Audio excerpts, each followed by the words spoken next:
Hello guys, welcome back to again iTechHub YouTube channel. My name is Trovin.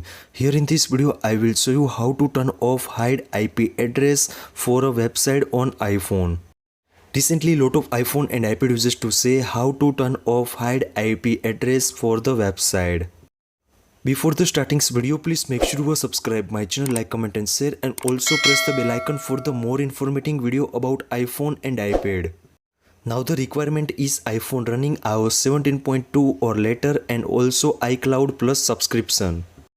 Now this question is how to hide IP address for the website. Now first of all, open the Safari app on your iPhone. Inside the Safari, visit the websites where you wish to disable hide IP address from Safari browser. Now tap on the double A icon at the bottom left corner. Here select and turn off the hide IP address. Here you will see pop-up of the confirmations. Now please make sure tap on the continue. This amazing way to turn off hide IP address for a website on iPhone. I hope this video helpful for you. Thank you so much. Please subscribe my channel, like, comment and share. If you have any query about that, so please DM on my Instagram. Thank you so much. Take care. Bye bye.